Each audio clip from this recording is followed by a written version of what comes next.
Welcome back to another episode of the Bamboo Season Podcast. I'm your host, Sober Wellness Coach Dorian Warmsley, the podcast where you'll hear stories of transformation, growth, resilience to help you feel inspired in your journey of growth to get you to another level.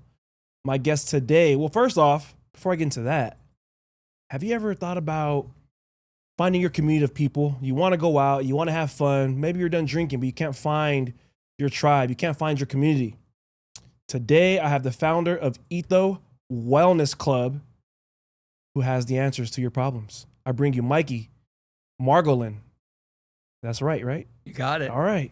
I get nervous sometimes with people's names. You never know. You got it. You nailed it. Yeah, well, Mikey, thank you so much making the time to come down here and share a little bit of your story, your business, what you're doing. I think it's phenomenal. I appreciate it. Well, thank you for having me. And yeah, looking forward to sharing this journey because it's been quite a bumpy road and has its ups and downs, but has gotten us to where we are. And now we're really seeing it all come to life in the manifestation of, some really hard work and some troubled times. So I like that you said that, the way you just said it, because you may or may not know that's the theme of the podcast, Bamboo Seeds. Do you know the story of bamboo? No, I don't.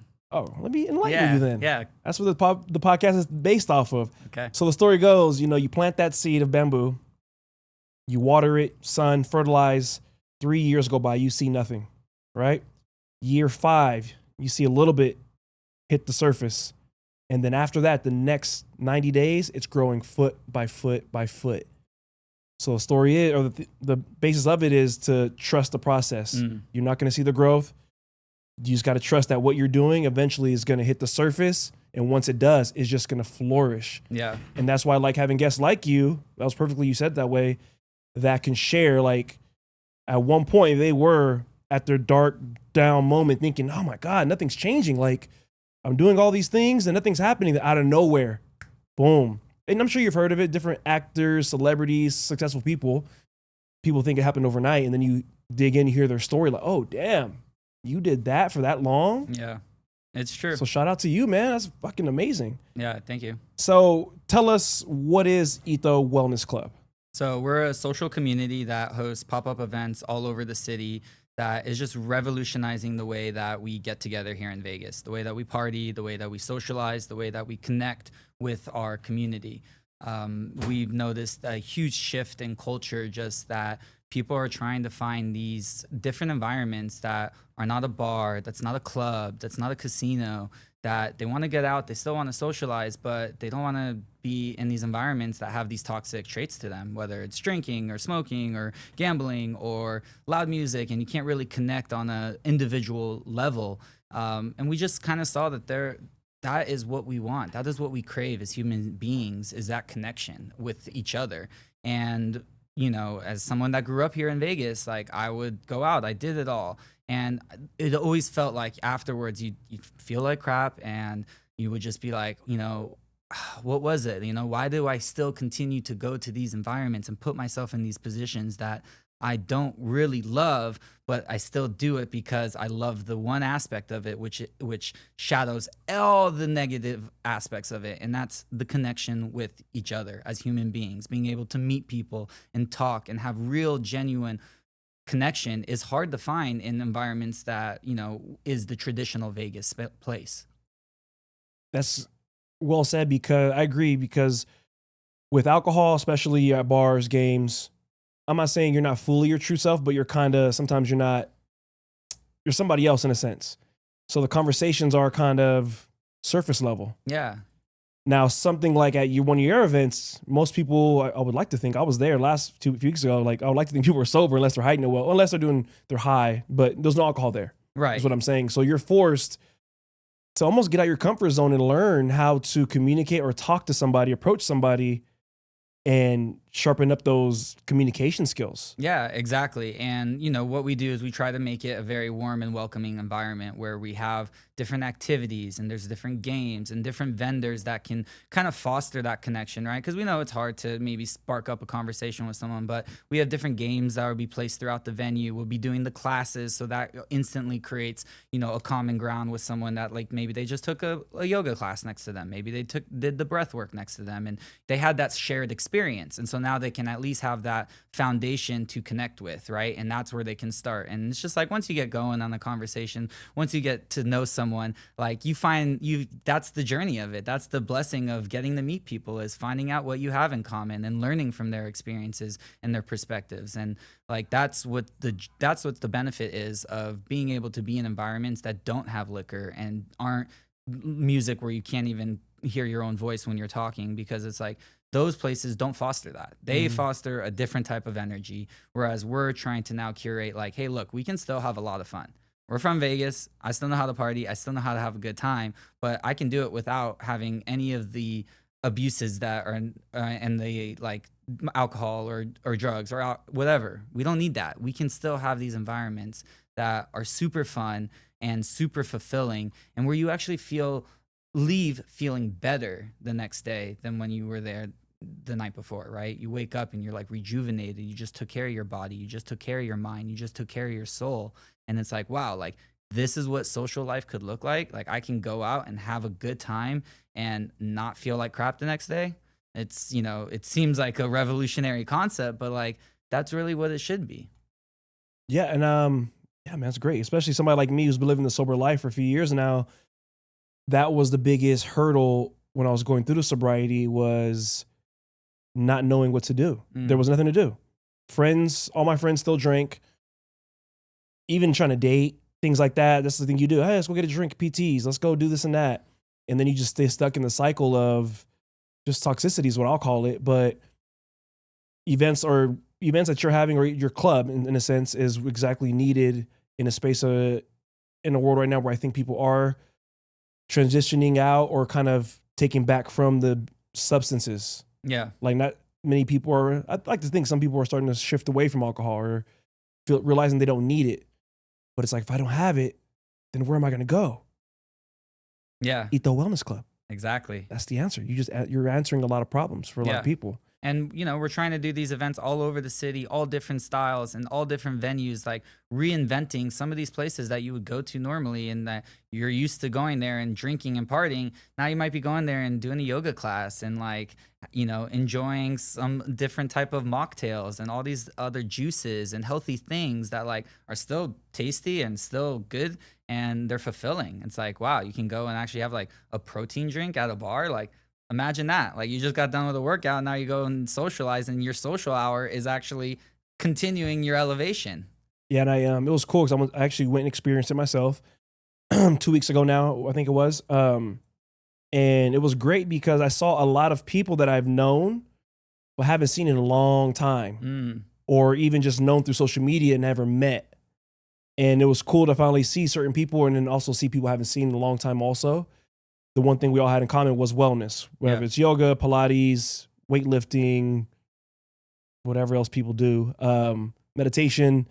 It was great to see people that I been wanting to meet, kind of didn't know or haven't seen in a long time. So shout out to you for putting that together, and that was great. Yeah, I'm so glad you got to experience it so you can like actually feel what it's like more than anything, right? Like that's what we always talk about, is the etho energy. Like it is a real thing of like you feel this energy and this buzz. Like I even get chills just talking about it, because it's like you fired up. Yeah, it's like it's a real thing. Like people are actually like so motivated and just like so inspired and so happy, and like all the weight of their world, whatever may be going on at that given time, is just lifted for this 5-hour period or however long experience that we're curating, because like they're fully present and they know they're doing something good for themselves, and they know they're surrounded by good people, and they know that these people are helping each other out in whatever aspect, mentally, physically, emotionally.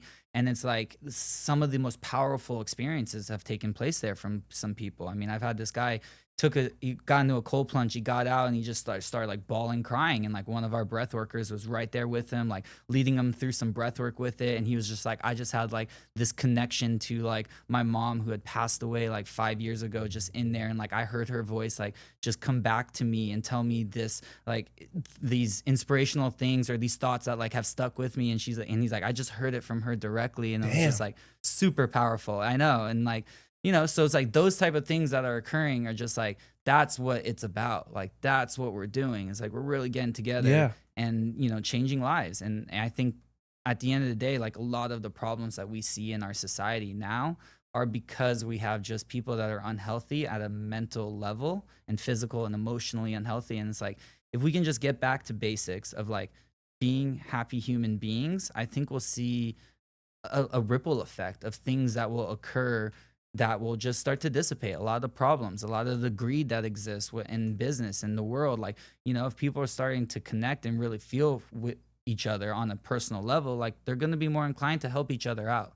And I think that that's much different environment than what we're used to in Vegas, you know, and Vegas is grown from gambling, right? House wins, one loses, one wins, right? That's how the relationships out here have always kind of existed, even the bars and the clubs. And, you know, it's like, how much can they extract out of their guests there, right? Versus what more can they provide, you know? And I think that we're changing that narrative, and the city itself is starting to see that there's some big changes needed, right? We're seeing the statistics come out now of, you know, tourism is down, occupancy rates are down, alcohol sales are down, gambling numbers are down. So like the city is starting to hit a wake up call. And I truly believe that this is the answer.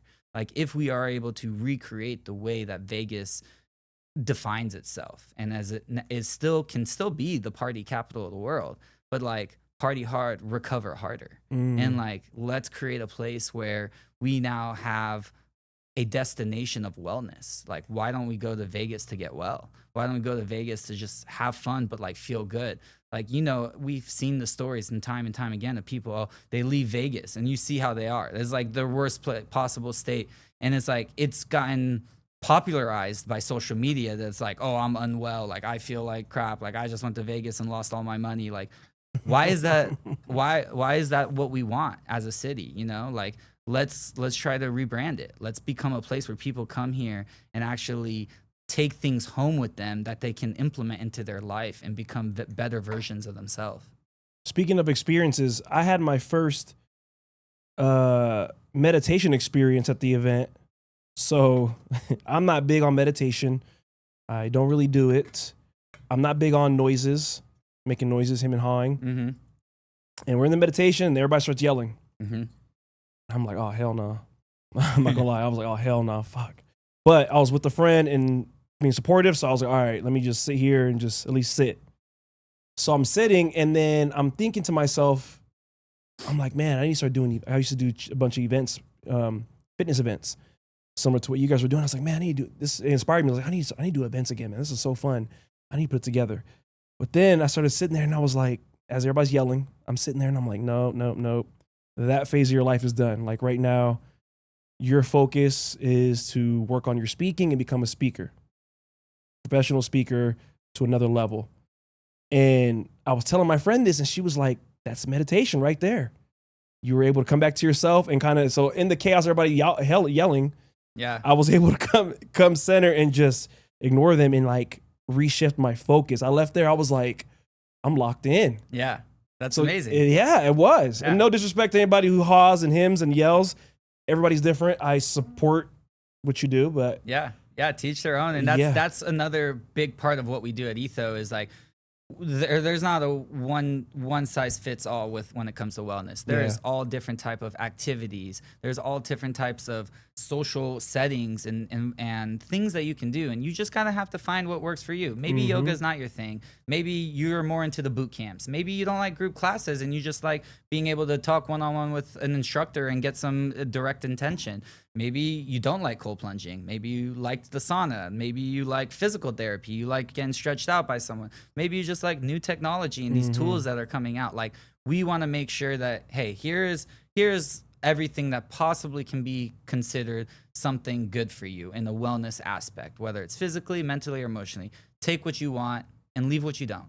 And figure out what to implement into your life that works versus what into my life. Like my wife, for example, she doesn't like the high impact hard classes. Really, like, she's more of the let's mellow out, let's go on a walk, let's do a Pilates class, like let's keep it chill, and that works for her. And so it's like, you know, we both you have to find what works for you, and you can't just take what one person says and just as the truth. Like, that may be their truth, but it may not be your truth. And just like with anything, you find what works for you. Yeah, I saw a video. One of my favorite fitness trainers that I follow, he was posting a video. It was showed a clip of Gary Brecka, and he was like, "Oh, you gotta stop drinking tap water."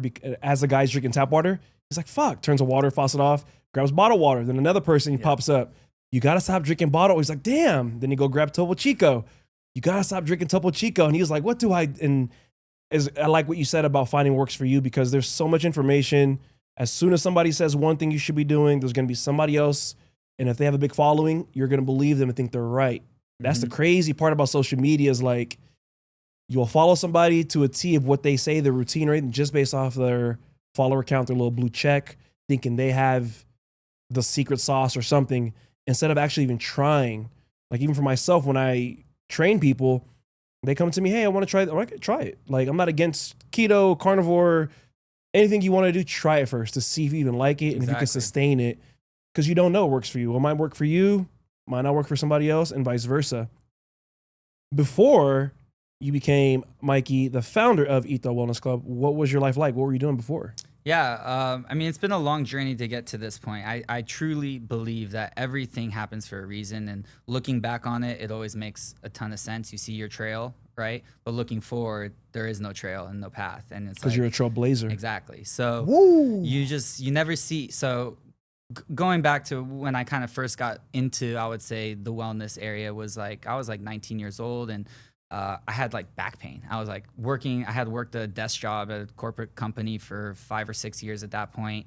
And I was like, why is my back hurt? Complaining to my mom. And she was like, yeah, you're 19 years old. You should not be complaining. And that's from slouching at school, sitting in a chair like this, or, being at the desk behind a computer all the time. So a friend of mine told me, "Hey, go to yoga, like try it out, like see that this really helps." And I instantly just fell in love with it. Took a hot yoga class, and like the feeling I got after that, I was like, that's what I love. Like, I want that. And so yoga just became a part of my life for now past like 12, 13 years. And it's been something that I've just regularly done. And that has always been a huge part of my life. But then there's the other part of my life, which was like, I was still 19, turning 21, and now partying and going out and in clubs and traveling and bottles and drinking and all of that. Like, and that whole life cycle kind of went on for a few years of just like battling with like staying disciplined, eating well, and then going out and partying, and then feeling like crap, and then waking up the next day like, okay, I'm not going to do that again, right? And then some time would go by, weeks, months, whatever, and then you go out again, and and that cycle continued and continued. And I realized like I needed to break this cycle. Like, this isn't me living in full alignment with my true self. And so as that is all kind of going on, like I take a trip to Nashville and I meet my wife out there. At the time, I didn't know she was going to be my wife, even though the moment I did meet her, I was like, I'm going to try to make her my wife. Good old Nashville. Yeah. So, and it's so funny because she lives in Vegas too.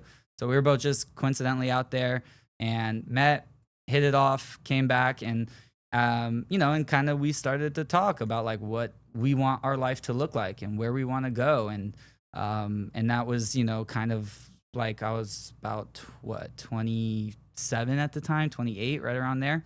And, so now I've like gone through pretty much my 20s, like partying, doing my thing, and also working in corporate environment, just kind of chasing money, in one way or another. Like worked some really cool jobs, from startups to big corporations.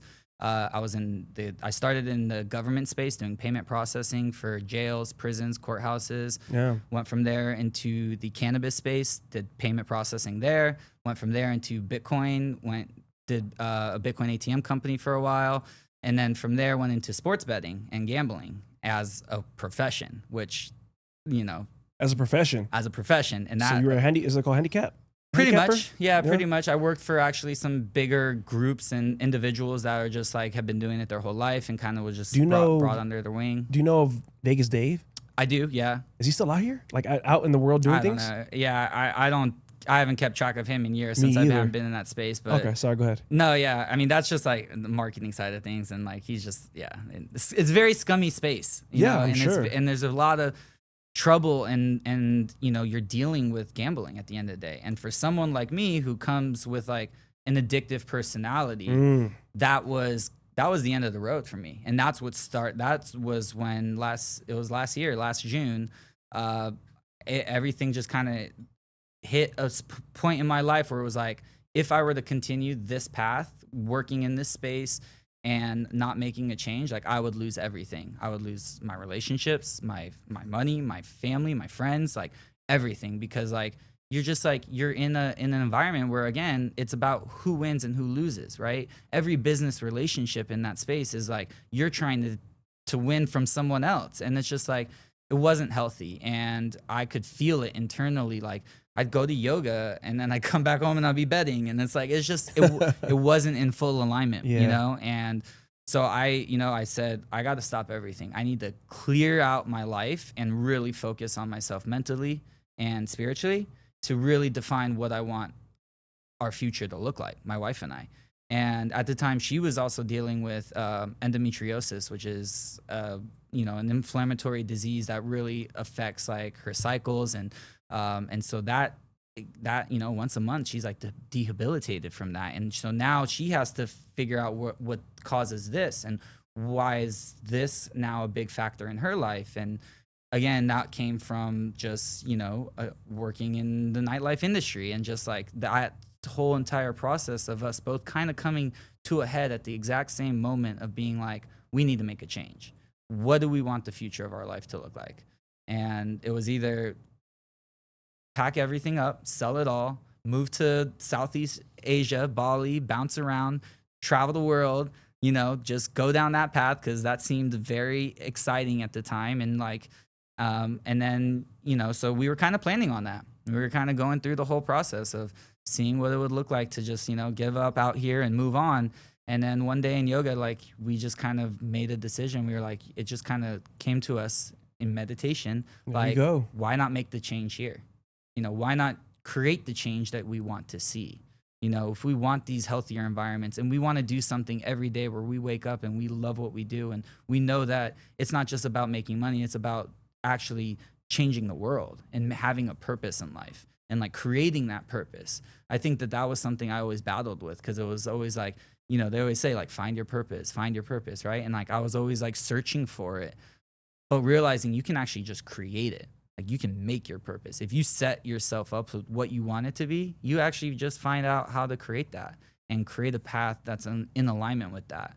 And then seeing where we go from there, like it's just been magical, because now I'm living in full alignment with who I am. Now what I preach and what I practice, and every aspect of my life is etho. Like this is, and that's where etho comes from, is ethos, from like Greek literature of, pathos, logos, ethos, right? Aristotle said ethos is about your moral character, and that's what we're building at Etho. Is like we're trying to build people up to have high character, to be intuitive people that can help each other out in all aspects of life.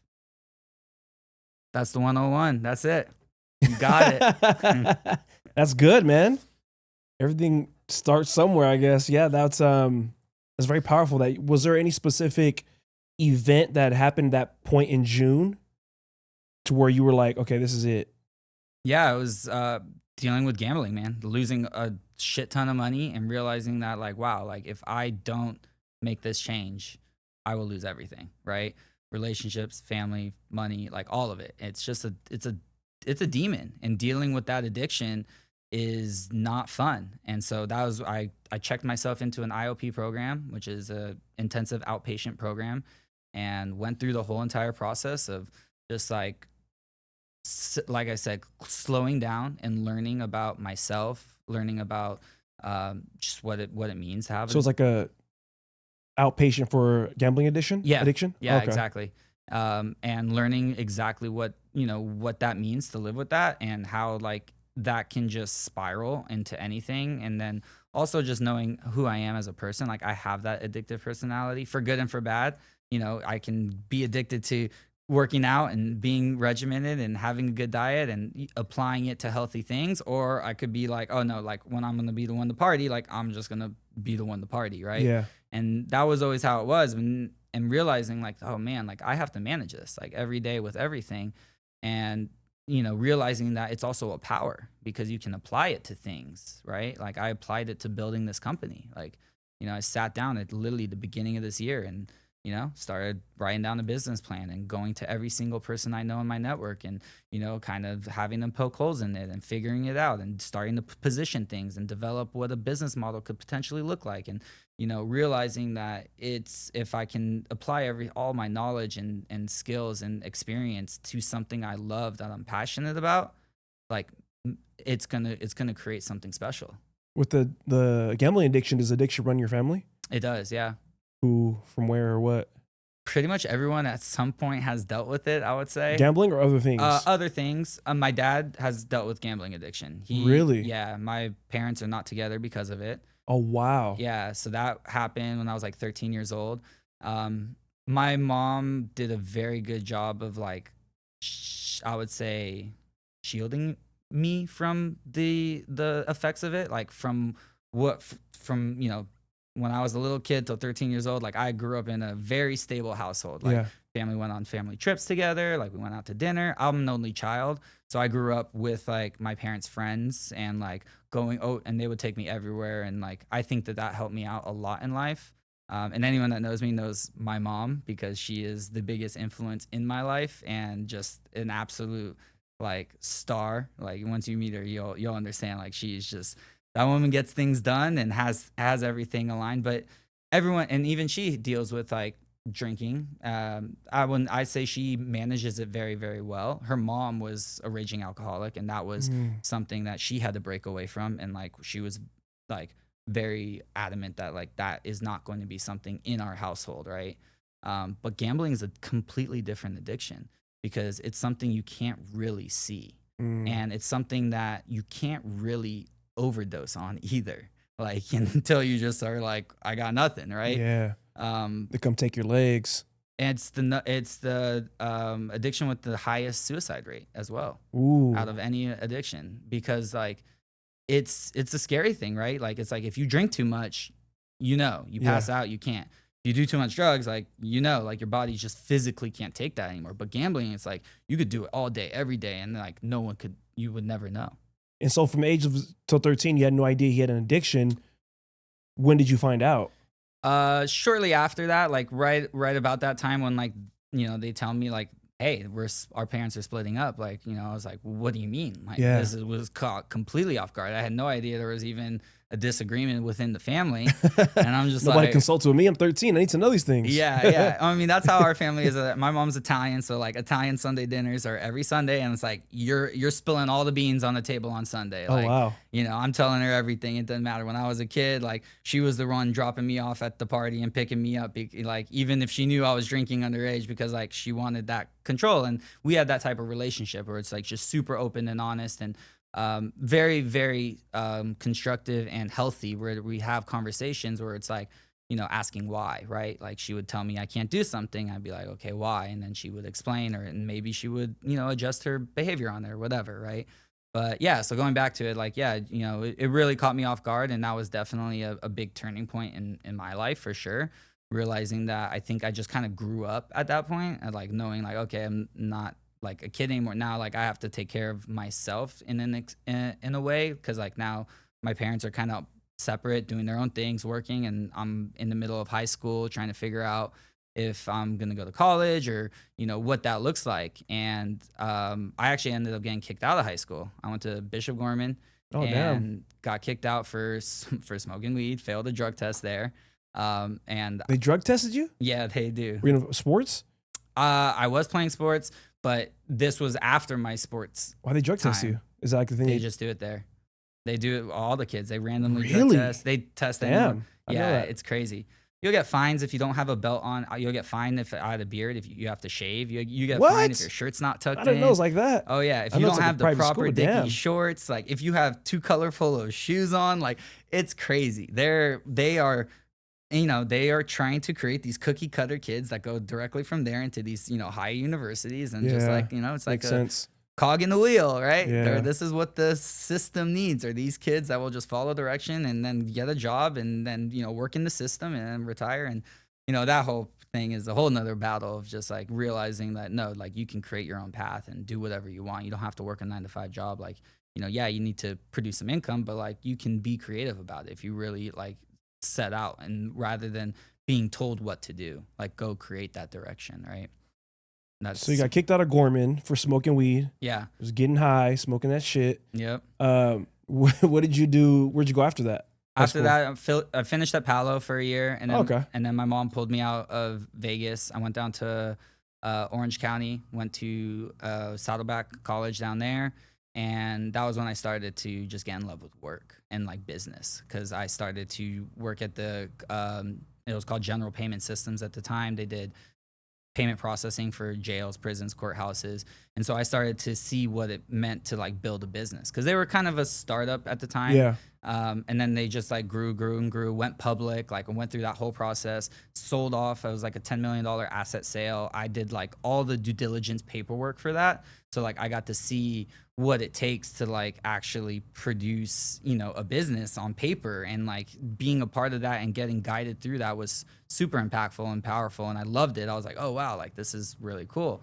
And then I went into the cannabis space because I saw the technology we had there, and I approached the CEO at the time, and I was like, guys, like cannabis space is just becoming legal. This is back in 2016, right around when all the states were like popping off with these recreational programs or medical programs.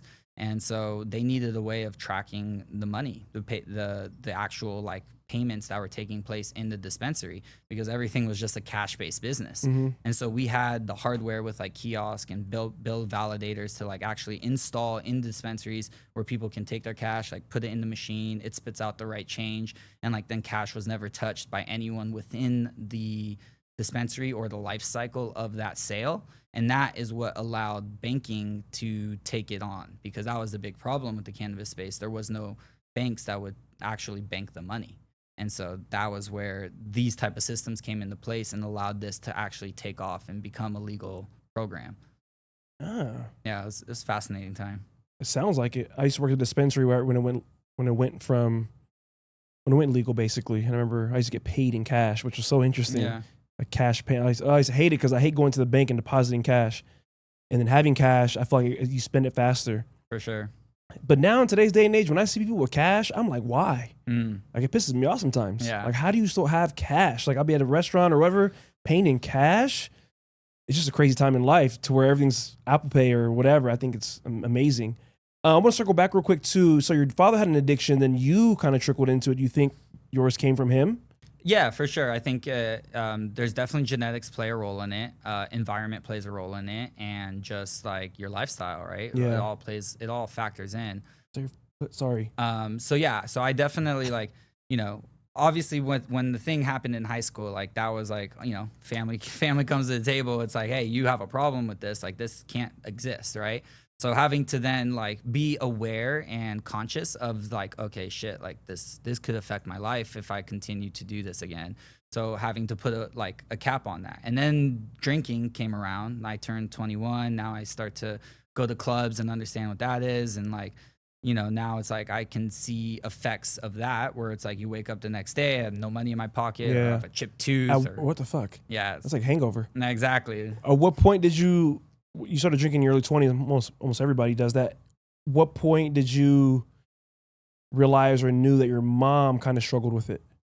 That Or was that when you're older? Yeah, I would say pretty much whole life to an extent. Like, it's not that, so it's like, glass of wine at dinner, dinner, every night. Like it's a constant thing. Like, and that's just kind of our culture, like in our family, like everyone drinks, like, and it's now where we are at, seeing the difference of like now being around that and realizing like the effect that it has. And even when they think it's not, it's like, it rubs me the wrong way sometimes, because I'm just like, damn, like, no, you guys, like you it is affecting you. Even if you say you have it under control, like even if you have your shit together, even if it's only one glass a night, it still has an effect on you. And seeing that. So I think I've noticed it my whole life. She has a sister, my aunt, that like it really affected her. Like she kind of got the mom gene, my grandma's gene. And like it affected her so much where she actually one night dove into the pool, broke her neck, and she's quadriplegic still to this day. This was like 15 years ago. I was like 13 years old at the time, and Damn. she has 2 kids. My basically my brother and sister, because we all grew up together so close. They're 3 years younger than me. And they were like 10 at the time, and I was like 13, and that was a huge traumatic experience in our family, of course. And like, you know, and that was a result of not only drinking but also drugs were involved as well. And so it's like, you know, and that, you know, that is now a lifelong result and consequence that she has to face from that action. And it's like, so seeing that as well was also like a big indicator of us, like, you know, I don't know if I want to, you know, be hanging around that much. You know, I never, you know, drinking was always like a social aspect thing, right? It was always like, well, we're just going out and having fun. That's just what we do. How else you meet girls or party or anything at all, right? Like how else you go and socialize. And now it brings us back to where we are today, right? Of like changing the game, changing the environment. Like I don't, you know, necessarily need it to have a good time. I needed it in those environments because like, you know what it's like to be the guy that's going to a bar and not drinking. Like, it's just, you know, it's like, why am I here? Yeah, it's not fun. Like, you know, you're dealing with things that are just like, well, you're just so much more aware of every situation, of every conversation, of everything that's said. And like, there's just things that you are like putting up with. And it's like, why am I putting up with this? Like, I don't want to be shoulder to shoulder and can't sit down and be comfortable and hanging out with my friends. Bro. Like, I don't want my feet sticking to the ground, like at a bar. Like, that's gross. Like, why are we putting ourselves in these places like that? You know? And that's great. I'm glad you said about the environment, because that's a lot of, I talked about this in my last episode of, you can only grow to the level you're exposed to. So wherever you put yourself at, people, environments, that's where you're going to grow. So if you're not around people who are doing bigger and better things than you're doing or showing you a new way of life, you're not going to believe it's possible. You're going to stay stuck to your circle that you see, which whatever you're, maybe you're culturally, how you were raised, your close-knit friends that you've known for years. It's like almost a little bubble that you're going to stay stuck to until you go out and you see Etho Wellness Club and you're like, oh, damn, people can have a good time while exercising. Now you're exposed to different. Now you're going to grow to a different level and then get rid of that alcohol. Yeah. You want to make more money. You get around people who are making money and you see, this might sound crazy, but for me, I had a friend and I had taken a shower at their house. They had these most fire ass towels. And I was like, my broke ass is over here nitpicky with these cheap ass towels from Amazon. I'm about to invest in these better towels. Yeah. It might sound like a crazy example, but that's what I mean. I was like, you got to get exposed to, there were some good towels. I never been to Ritz-Carlton, but it felt like that's where that would come from. Yeah. And I'm like, damn, you play small when that's all you know. Yeah, exactly. It's not until you see more and you see people doing things that you just haven't seen. And it's definitely possible for any single person to do great things once you just see it and you're around it. Like even now I have a private client who I train, and for what he pays me, he's got to have some good money. I don't know exact pockets. I know he has his own businesses, but he went on a trip not too long ago for like 2 weeks to Europe with his whole family. I'm like, dude, the level of money you probably got to have to take a whole family 2 weeks just to travel Europe. Yeah. I'm like, I need to do that. Yeah. I need to it's level so up. true. You are who you surround yourself by, right? My mom always said, like, you never want to be the smartest person in the room. Like, that's something that has been instilled in me. Like, you want to learn from people and elevate yourself. And the thing that's hard with that is that by human nature, we are all creatures of habit and comfort, right? So we will always result back to what we know and what we're comfortable with. And unless you do things to actually push yourself out of that feeling of comfort, it's really hard to grow in any aspect of life. And you know, like that's why this new phase, I'll say, but like cold plunging in general is like such a big part to what we do, because it is such an uncomfortable feeling for everyone, no matter what, no matter how many times you've done it. It's so uncomfortable that but the feeling afterwards is so rewarding, because you just have that endorphin release, like you just accomplished something that's incredibly hard. And it's like, it's just, you know, the first step of getting the snowball rolling of being comfortable with the uncomfortable and pushing yourself into that discomfort of growth, of change, right? You're a fitness guy, you work out, you bodybuild. When do you start to build muscle? when that stuff burns, when you're pushing, right? And you get that one more rep in. It's not those first 2 reps. That's not doing much for you. That's what? Maintaining. That's keeping you comfortable. But if you want to grow and you want to expand and you want to get stronger, you got to push, right? You got to get to that point where it hurts a little bit. And that is how you do everything in life. You know, that is. We're in a time in life, my man, where people are just sensitive, I feel. It might sound a little mean, but I just see it too often. Like you said, they don't want to get discomfort. They get a little bit of, it hurts. They stick to where they're at. That's why people don't stick to their fitness. People don't stick to their nutrition. They are scared to be alone. It's uncomfortable when you don't want to drink no more and you got to be by yourself. And I wish people would understand it's okay to be by yourself. It's okay. That's where you're going to learn who you are. Yeah. A lot of us don't know who we are because we spend 40 hours a week working. You got what? Hour time of commute. That's 9 hours every day. You sleep hopefully at least 5-6 hours. That's already 3/4 of your day. Now you got 2-3 hours a day to do laundry, eat, play with the kids if you have kids. And then when you're finally off from work, it's like, oh, I got to do nothing. Let's turn it up. Right. And now you're still not present because now you're using your free time to escape that week that you just had that was hard. Exactly. And that's why I wish people, like, instead of your free time, instead of doing things to forget or try to get stress relief, is be with yourself. Like, sit with yourself and be there and just, oh man, I remember I did it when I first gave up alcohol. I had no choice because there was nothing else to do. And that shit was ugly, boring, weird, uncomfortable, all the words. But then you gain a sense of power because now you're okay with your own energy and space to where you're more intentional about who you allow to enter it. You can kind of see and feel people like, okay, Mikey, you got a nice beard, whatever. Okay, you're cool, dude. I can rock with you. Now you allow him in your space. But then you see other people, you're like, I don't know, man. You don't seem like you take care of yourself too much. You kind of still chasing women. I'm not on that no more. I'm going to keep you over there. You kind of, maybe just me, I have good discernment or something. I don't know. Which I learned, discernment is, I thought it was it's from the Bible, right? Right? It's not, that's what I've heard. I don't know for sure. I don't know. You religious? Spiritual. Okay, just curious. Yeah. Yeah, I thought it was like a word or saying that everybody used, but I think it originally from the Bible. I think. Comment if you know. What's your relationship now like with your father?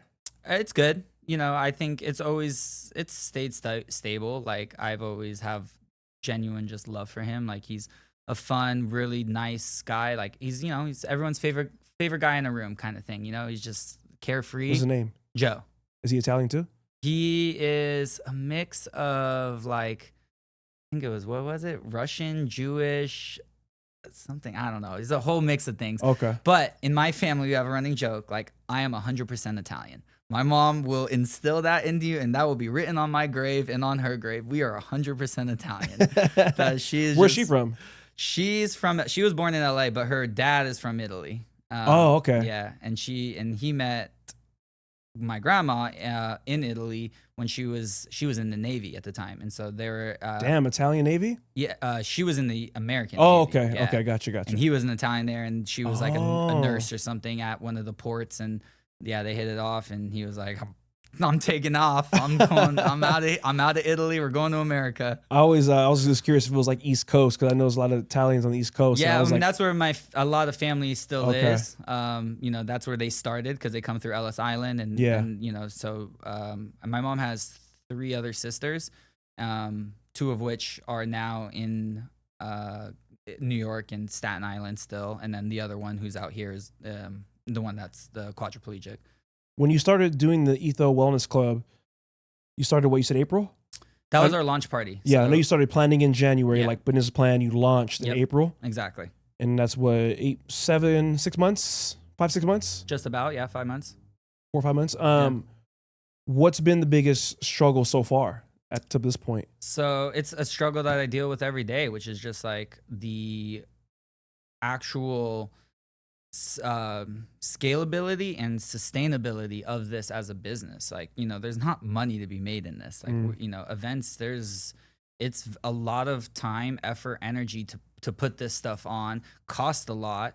And so that is really the biggest struggle. It's like, you know, we're going to need to get sponsorships. We're going to need to have some bigger powers at play to come in and help support this if we want this to go the route where we want it to go, which is creating an actual like brand home, which is the Etho Wellness Club community home, where it's a place that people can go to all the time and has a co-working space. It has fitness classes. It has its saunas and cold plunges. It's like an actual destination, right? Versus like us continuing to do the pop-up events.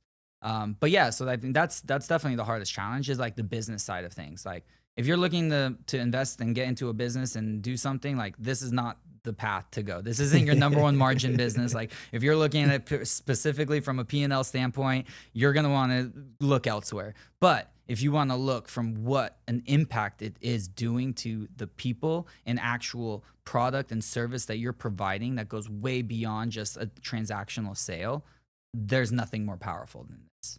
This is changing lives. This is touching enough people that can actually make a difference in this city and maybe even bigger than that, this world. I think what you're doing is beautiful. The way you said that is amazing. It's something I believe in also is, I mean, being a fitness trainer, you can make good money, all that, but it's not a big amount who just becomes super rich, right? There's other things you got to do outside of that. But it's the impact you have on people's lives. Yeah. Equivalent to what you just said, like, you can definitely make money almost any job or anything, right? But it's about the impact that makes you feel more, I guess, rich within. Because you think about people like teachers. Teachers aren't known to they get paid very bad for what they deal with. But they still go to school and all that, and I want to be a teacher. Like, what? You're not even going to make that much, but they don't care about that. It's more about the impact. It's about helping the kids or helping the teenagers or young adults. And when you chase money, it's only going to last so long and get you so far. Yep. It's a dirty spiral. It is. Like, was it Will Smith or Jim Carrey that said something along the lines of like, I wish everybody can have all the money and everything that I have so they can see it's not what you think it is. You know, you can have all the money in the world and everything, but if you don't have connections, self-purpose, self-love, that shit don't mean anything. You're just going to have, I don't know. It's just wild because we hear stories of people with a lot of money, a lot of everything, and they still unhappy. And I've met some broke motherfuckers who, man, all right, let me tell you this right here. I went to 7-Eleven, right? There's a 7-Eleven on my way to work. Those are always a fun place. I love 7-Elevens, right? I know what to expect. I'm not going to expect to go like I'm going to the Wynn Casino. But I expect at least a decent service or interaction. I go in there, I park. As I'm parking, there's a guy smoking a cigarette right out front of the door. As I go in, I notice he puts it out. He's the worker. Nobody else is in the store. So I'm like, dude. And he had like a little attitude as though I interrupted his smoke break. Well, you did. I'm like, dude, you're on the clock. What do you mean? You should be in here. Now I got to worry about you touching my shit. You smell like cigarettes. Yeah. You're fucking gross. Boom. Pay my stuff. I could just feel his little attitude. I'm like, well, nobody told you to smoke when you're on the clock, buddy. But that just shows how you show up and where you're. And I'm not trying to disrespect people who work in jobs like that, but it just equates the level of your performance and the level of what you're doing. Yeah. Fast forward, same 7-Eleven. I go in there. This lady's there, older woman. Oh my God, best personality. She had a name tag that said David. I'm like, the fuck? David as a woman? I'm like, I don't know. And she's like, oh, don't worry about the name tag. I forgot it. You know, you can just, for today, you can call me David. But it was her personality and how fun and loving she was. I go to that 7 all the time hoping she's there. Just to see her and have an interaction. We kind of know each other now. Where was I going with this? I don't know. Just talking about energy is a powerful loving thing. what you're doing in a sense, you know, like energy is a powerful thing. Like you just said, no matter where you work, you can bring energy to change somebody's life. And that single interaction, somebody can come to 7-Eleven having a horrible day, but you give them a nice little joke or a good personality, it's going to light them up. That's one of my favorite things to say to people when they ask me how I'm doing. It's corny, but I'm like, living the dream one day at a time. And some people will hear that and laugh. And I like that. That'll make them One laugh day and at a they'll feel time good. is a powerful statement. That's something that in my rehab program was like we talked about, like that's all you can really. It's one day at a time in life, right? Like if you ask me, am I going to drink today? Am I going to am I going to gamble in my life? Am I ever going to gamble again? Am I ever going to drink again? Am I ever going to smoke again? I'll be like, I have no idea. I can't tell you that. All I know is one day at a time. I know I'm not drinking today. I know I'm not placing a bet today. I know I'm not taking a hit today. And we'll see tomorrow's a new day, you know? And that's such an important thing to live by, because you really should not make these huge grand promises to yourself, because it's doing nothing but putting more pressure and stress on your own shoulders, right? Take the time to just say today. That's all you can control, is how will you show up for work, for your family, for your loved ones, for your neighbor today. And that's it. Yeah. I recently had a workshop for people who give up alcohol. So I do some sober coaching. And we're in the chat on there. There's a few people, and I'm like, anybody here completely sober, or where you at with it? And everybody's entering. One guy answered, I'm 111 days clean or non-drinking. I'm like, cool. Me personally, I'm 3 years, 8 months. Amazing. And then another woman, she puts 2 weeks. Another woman, just 2 weeks, LOL. And I had to stop her right there. I was like, hey, don't downplay your 2 weeks. All right. That's big. Yeah. Depending where you were at before, that's 2 weeks you didn't touch when you used to drink every weekend. I got to 3 years and 8 months, starting with 1 day. Right. And then 10, and then 15, and then was 20. Harder than those first 10. That's it. Right? Like, yeah, it's like a lot of times we downplay our small wins. Yeah. Because we're comparing it to somebody else who's at a different level at a different time. There's people I know who I follow on social media. They're 5 years, 6 years. My business coach, she's maybe a year or two ahead of me, but she was somebody who inspired me when I was about almost a year in. I was like, okay, I can keep going. And then people who are not as long as me, I still want to encourage them and feel like instead of comparison, use it as inspiration. Same thing with anything you do. Like when I started doing yoga for a little bit, I know you said you do it. I'm not gonna say I suck at it, but I did yin yoga once. I didn't like it. Too slow. Then I started doing vinyasa, which was great. I like moving in, pop, pop, pop, pop, pop. And it's the same flow. Once you get to learn it, you kind of move, right? And then I look over and this woman, man, she was doing I forgot the move, what it's called in breakdancing. Not a turtle. I don't know, but it's like a breakdancing move it looked like. Okay. Right? And I'm looking like, how the hell is she touching that with this and that? Yeah. But I didn't get like, oh man, discouraged. I'm like, okay, if I keep coming to vinyasa at least 1 or 2 times a week, I'm going to get to that woman. She going to learn. I stopped going, but I picked up Pilates instead. Yeah. But the point is, don't compare. Comparison is get inspired. Is a nasty thing. Yeah, exactly. Like it really is something. So is it hard for you right now as you're going through these growing pains the first few months to not I don't even know if there's anything to compare to what you're doing to other people, but like, do you see things and you're kind of like, fuck, I need my shit to pop up? For sure. Yeah. I mean, we see, especially now in Vegas, like we're seeing kind of all these other start of events trying to pop up and stuff. Yeah, a lot of clubs. And like it's all happening. And like, I have to take time. It's a very conscious thing when that happens, because the first initial reaction, of course, is like, some sort of fear-based response of, thinking that's either competition or thinking that it's someone just, trying to undercut us or whatever it may be. But it's like you take that step back and be like, no. Like, I am doing what I am doing. This path and what we are building at Etho is so powerful that kudos to anyone that wants to try and do it as well, because we need this whole city to really take shape and work together to create this change that we're looking for. We see how many bars and clubs there are and casinos, and look how much money is flooded and invested into those. Just imagine if 1/10 of that investment could be done in this space. We would create all these new places and amazing things for us to do all the time. I mean, growing up in Vegas, there was nothing here, right? Like there was literally just the casinos. Yeah. Downtown Summerlin was a dirt lot. Like, yeah. That's crazy. I remember when Red Rock opened, and like that was huge, because now we had at least a movie theater and arcade, right? And like that was where the kids hung out. It was either that or house parties, and now like we're so blessed. Like we have all these cool things that have opened up. We have the sports teams here. Shout out Raiders, huge Raider fan. And so we get to see all these cool different things that we get to do and see. And now we're getting to make that change even more with having this become about like taking care of ourselves mentally, physically, and emotionally.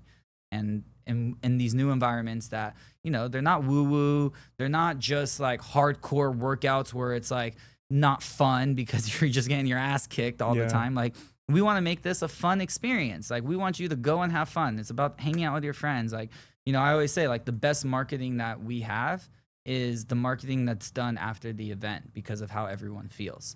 We don't have to, we're not out there, you know, paying tons of money in advertising. We don't got it like that.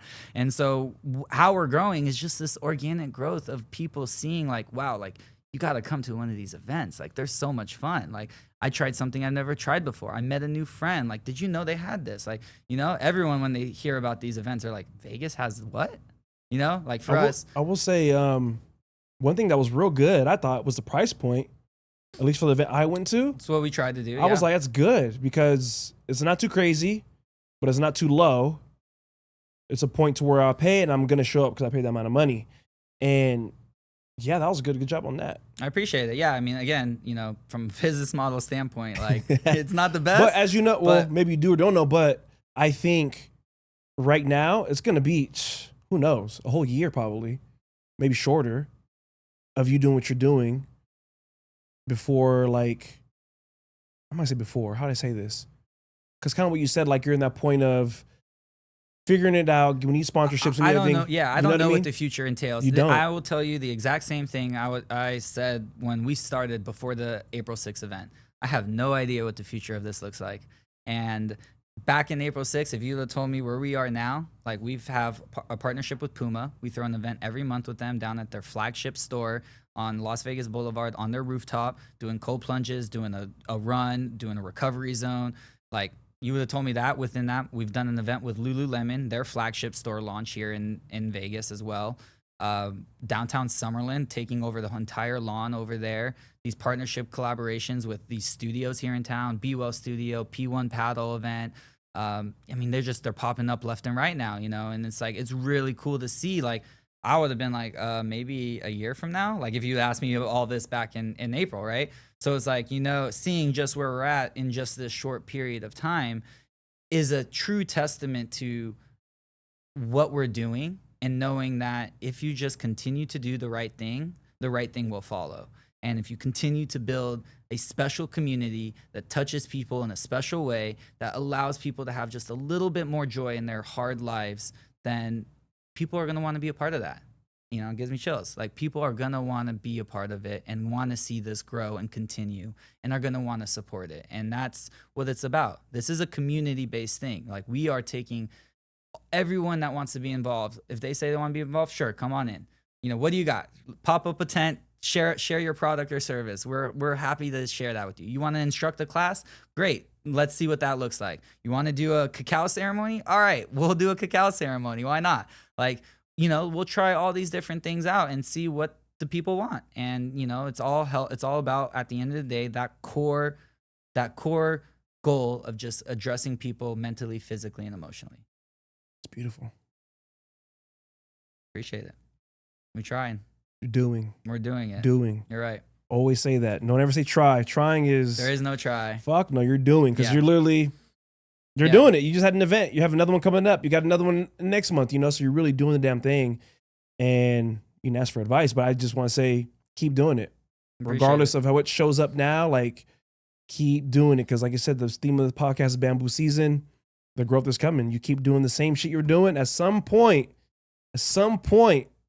that shit is going to tip towards like, oh, damn. Yeah. And another thing I thought about was with people when they try something new, a new business, new venture, they want it to be right away flooded with sales, flooded with this. And they got to be honest with themselves, are they even ready for that? Right. You know what I mean? Like if somebody came at you right now with all these deals and everything, do you have the capacity? It's like, no, allow yourself to grow through those small phases. Yeah. And prepare so you know. You ask any successful person, they always tell you about the journey, right? It's not about the result, it's about that process. And that's something that we're really enjoying, my wife and I, doing this together. It's a lot of work, and you know, it's scary every day, you know, thinking about it. But again, I go back to it's one day at a time. Like, yeah, I don't know what our life looks like in 2 months, 3 months, 6 months, a year from now. Like, who knows, right? But I know what it looks like today. I know what it looks like tomorrow is shaping up to be. And that's all I can do. And, you know, we just continue to put ourselves out there and work as hard as we possibly can, knowing that, like, yeah, this is a full dedication, like from the moment I wake up to the moment I go to sleep, like investing into this. But it's something I love, and I'm doing it for us and for our city and for the people around me. And so it's more than just a job, you know? You do what you love every day. You don't work a day in your life. Hell yeah. Well, wrapping up here, Mikey, I appreciate you coming on. I have one final question for you. Yeah. What is a quote you live by and why? How you do one thing is how you do everything. And I truly believe that. It's how you show up to one thing is how you're showing up to everything in life. So if you're coming in, I'll use yoga class as an example. If I'm coming into yoga class 5 minutes late, fumbling around my stuff, not taking it that serious, you're probably not taking other things that serious in your life as well. And, you know, if you're not fully invested in a conversation with a stranger, you're probably not going to be fully invested in a conversation with someone else. Like, how you do one thing is how you do everything. So always show up, give it your all, and you'll never feel disappointed because you know that you didn't leave anything on the table. Woo! Banger. Let's go. Anything you want to let the audience know coming up? Keep up to date with our social media. Okay. On our website is list all the events, and social media is kind of where we keep everything posted. We're all about ideas and creativity and people wanting to contribute. So if you have ideas, if you have things that you want to do, reach out, let us know, because we'd love to have you there, and can't wait for you to experience what Etho Energy is all about. Boom, bow. Thank you guys for tuning in. I am going to tag his personal Instagram and also Etho Wellness Club. Make sure you go check them out. If you're in Vegas, if you're not in Vegas, book a flight, come out here, check it out. And I'm going to leave you with the seed of the day. That's the new theme. It was the word, but now it's the seed. The reason your growth feels slow is because you keep trying to take shortcuts. Stop trying to beat around the bush. Do the work. Do the ugly shit. Plant that seed today. Water it continuously and trust the process that your growth is coming, baby. 2 words. Keep growing.